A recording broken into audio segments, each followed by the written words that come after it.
అతిపెద్ద షాపింగ్ ప్రపంచం సిఎంఆర్ మన నిజామాబాద్ లో రాంపోతినేని గారిచే సెప్టెంబర్ 27న గొప్ప ప్రారంభం. బట్ వీటన్నిటితో పాటు వేరే ఎవరినో నమ్మటం, అది మీరు అన్నట్లుగానే ఆ రోజుల్లో ఒక సెంట్ ఇచ్చినా పడిపోతాం, ప్రేమగా వచ్చి పలకరించి ఫ్లవర్ అంతా అవసరం, ఒక సెంట్ ఇచ్చి ఏమా ఇంత డల్గా ఉన్నావేంటి, భోంచేసావా, ఇచ్చాలు 3 మాటలు పడిపోవటం. Flat flat flat death, flat కాదు ఓకే, ఏమి చేస్తాం కూడా మనకు తెలియదు. దాని తర్వాత ఒక వైరాగ్యం ఉండేది. మన పెళ్ళైన 3 నెలలకే వాళ్ళ అవతారాలు తెలిసిపోతాయి. తెలిసిపోయినా సరే ఎందుకు బతికాం అంటే, నాకు అంత స్ట్రెంగ్త్ లేదా, నేను వీడిని మార్చుకోలేనా, మంచి చెప్పి I can mould him to my self అని చెప్పి ఒక నమ్మకం ఉండేది. ఆ నమ్మకం కూడా అయ్యేది కాదు, నమ్మడం వేస్ట్.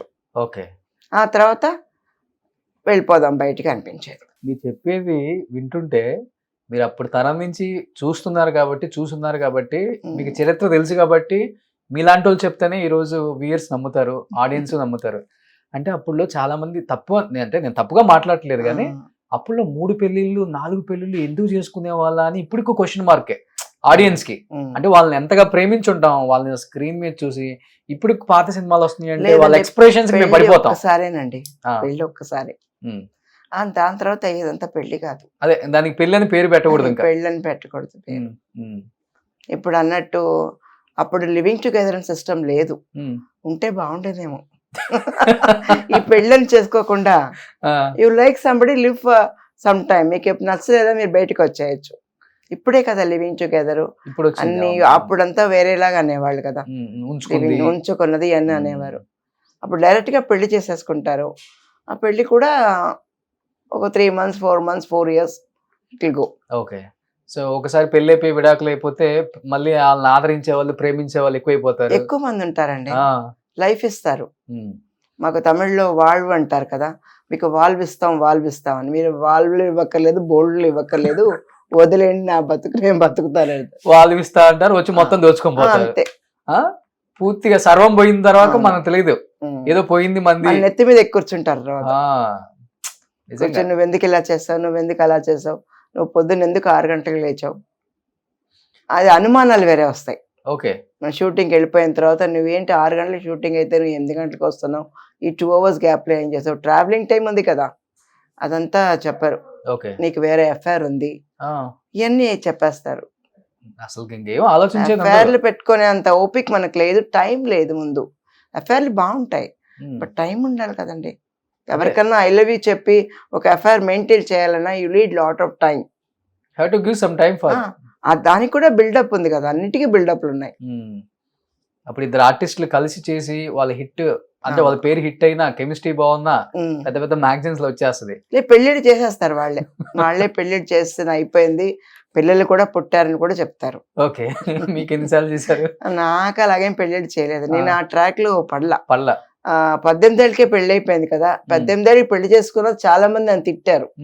నువ్వు ఒక బుద్ధి లేని, ఎవరైనా 18 ఏళ్ళకి పెళ్లి చేసుకుంటారు, ఎంత పెద్ద తప్పది, అలా చేసుకోకూడదని. కానీ అప్పుడు హీరోయిన్స్ అందరూ అంతే చేసుకున్నారు కదా, పెళ్లి చేసుకొని కూడా వచ్చారు కదా హీరోయిన్ గా చాలా మంది. బట్ నేను సెక్యూర్డ్ గా ఫీల్ అయ్యాను, పెళ్లి చేసుకుంటే అది మనకు ఒక చాలా సెక్యూరిటీ ఇస్తుంది, ఇంకెవరు మనల్ని అప్రోచ్ చేయరు అనే లెక్కలోనే నేను పెళ్లి చేసుకున్నాను. ఓకే, లేదా మాకు సెట్ లో ఐ లవ్ యూ తప్ప ఇంకేం వినపడవు కదండి. ఎక్కువ వినపడుతుంటే ఐ లవ్ యూ వినపడుతుంది. ఎవరైనా ఐ లవ్ యూ ఫస్ట్ చాలా థ్రిల్లింగ్ ఉండేది. ఐ లవ్ యూ చెప్తే నాకు లోపల బటర్ఫ్లైస్ అన్నీ వచ్చేవి. ఆ తర్వాత కొన్ని రోజులు అయిన తర్వాత నేనే చెప్పేదాన్ని, నీకు ఐ లవ్ యూ అనేది ఇప్పుడు ఏ భాషలో చెప్పావు, ఇంగ్లీష్ లో చెప్పావు కదా, tell me in Malayalam, tell me in Bengali, like that. Because విని చాలా బోర్ కొడుతుంది. సో ఐ లవ్ యూ నవ్వు వచ్చేది ఎవరైనా ఐ లవ్ యూ చెప్తే. తెరిచిన పుస్తకం అండి సులక్షణ గారి జీవితం. పాపం ఏం తెలియని బోలా మనిషి. అన్ని నాకు తెలిసి వాడు ఐ లవ్ యూ చెప్పే ఉంది ఏంటంటే, you want to date with me అని అడిగేదాన్ని. ఐ లవ్ యూ దానికి చెప్పక్కర్లేదు, నువ్వంటే నాకు ఇష్టం అని చెప్తే నేను అది అర్థం చేసుకుంటాను. బట్ ఎందుకు ఐ లవ్ యూ చెప్పి నీకు లైఫ్ ఇస్తాను, నీకు అది ఇస్తాను ఇది ఇస్తాను అని చెప్పి ఎందుకు అనవసరంగా. బట్ అంటే మీరు చెప్పేది ఇప్పుడు వింటుంటే, పెళ్ళయి పిల్లలుండి కూడా వాళ్ళు మళ్ళీ ప్రేమ చూపిస్తే వాళ్ళని పెళ్లి చేసుకునే అంత స్థాయికి కూడా ఉన్నారు. అప్పుడు ఉన్నారండి. సావిత్రమ్మ జమినీ గణేషన్ గారిని చేసుకుంది అలానే కదా, ఉమ్, పెళ్ళయి ఇద్దరు ఉన్నారు. పిల్లలు ఉన్నారు, పిల్లలు ఎక్కడో ఉన్నారు. తెలియని ఒక మంచి ప్రేమ చూపించారు అన్న ఒక ఇదే ఆమెకి. అది పిచ్చి ప్రేమ, ఉమ్. వాళ్ళది ప్రేమ, వీళ్ళకు ఉన్నది పిచ్చి ప్రేమ. ఓకే, ఏం చేయలేం. ఏం మాట్లాడుకునే వాళ్ళు అప్పుడు వీళ్ళ పెళ్లి గురించి కానీ?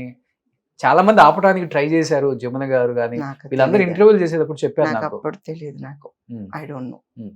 వాళ్ళ మ్యారేజ్ అప్పుడు అంతా నాకు అంతగా ఏం తెలియదు అండి, వివరం లేదు. ఓకే, వెళ్ళే వాళ్ళు బట్ ఎవరైనా మాట్లాడిన వినేదాన్ని కానీ ఏం మాట్లాడుకునే వాళ్ళు?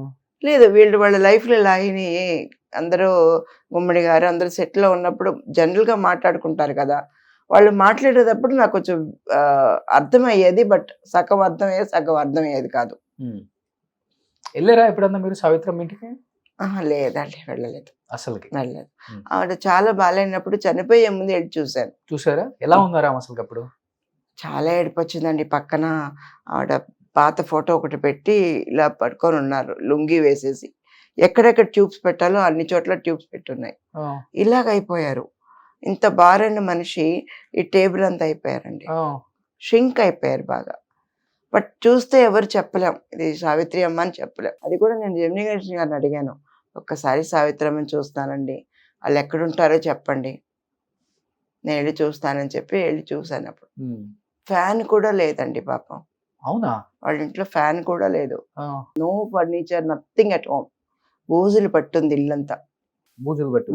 ఆ, అలా ఇంట్లో ఆ కార్నర్లో ఆ మంచం వేసి, మన ఈ మంచం నవారు మంచం అంటారు కదా, అదేసి పడుకోబెట్టారు. అది ఎలాంటి బతుకు బతికారామా? ఆ. స్విమ్మింగ్ పూల్ వెండిదంట, కార్లు అంట, పెద్ద ఆ. పెద్ద బంగ్లాలు, అనేవారు వాళ్ళ ఇంట్లో ఎవరు వచ్చినా కుక్కలు, జ్యువెలరీ. వెండి జ్యువెలరీని ఇచ్చేవారంట, వెండి ప్లేటు, వెండి దీపం అన్నీ ఇచ్చేవారంట. కానీ చివరి స్టేజ్ లో మీరు చెప్పేది ఏంటంటే చిన్న రూమ్ కి షిఫ్ట్ అయ్యారామా? రూమ్ కూడా కాదండి, ఒక పాత ఇల్లు, ఆ, సమ్వేర్ వెరీ ఫార్ అవే, నాకు ఏరియా కూడా గుర్తులేదు. ఆ. వెతుక్కుంటూ వెళ్ళాం. ఎవ్వరు లేరు అసలుకి, ఒకే ఒక మనిషి ఉన్నారు, ఆమెకు అంతే. చూసుకోవడానికి. ఎవరో ఒక మనిషి ఉన్నారు. ఉమ్, ఫుల్ గా ఒంటి నిండా ట్యూబ్స్ ఉన్నాయి, ఇంకేమీ లేవు. ఉమ్. ఇంత అంటే ఫర్ అయిపోయారా? ఎవ్రీథింగ్ ఇంత అయిపోయారండి. అంత పెద్ద మనిషి ఇంత అవగలరా? ఉమ్. ఒక 2-3 feet ఉంటారు అంతే. పా. ఒక 5 ఏళ్ల పాప, 6 ఏళ్ల పాప ఎలా ఉంటుంది అంత అయిపోయారు. ఫేస్ అంతా ఇంత చిన్న ఫేస్ అయిపోయింది. అండ్ డార్క్ అంటే డార్క్, చాలా నల్లగా అయిపోయారు.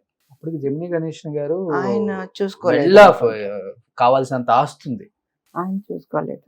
అంటే ఎంతమంది ఏ ఇంటర్వ్యూ చేసినా కానీ ఆమె గురించి చెప్తారు కదా. కమల్ హాసన్ గారు ఆమె కళ్ళు చూసి, ఆమె ఎక్స్ప్రెషన్ చూసి నేను నేర్చుకున్నాను. చిరంజీవి గారు పొద్దున్న లేస్తే ఆమె ఫోటోనే చూస్తారంట బెడ్రూమ్ లో, ఇలా స్ట్రైట్ గా పెట్టుకుందాం అని చెప్తారు. ఎంతమంది కథలుగా చెప్తారు ఆమె గురించి. బట్ మళ్ళీ ఒక సావిత్రి అమ్మ లేదు కదా, పుట్టదు, మళ్ళీ పుట్టదు. ఒక సావిత్రి అమ్మే. ఎక్కడున్నా ఆత్మకి శాంతి కలగాలి నిజంగా. Great soul. ఆవిడ స్వర్గానికి వెళ్ళిపోయి ఉంటుందండి, డెఫినెట్ గా అక్కడికే వెళ్తారు. ఇంత మంచి నిజంగా. చేశారు కదా అమ్మ. స్వర్గానికి వెళ్ళిపోయి ఉంటారు ఆవిడ.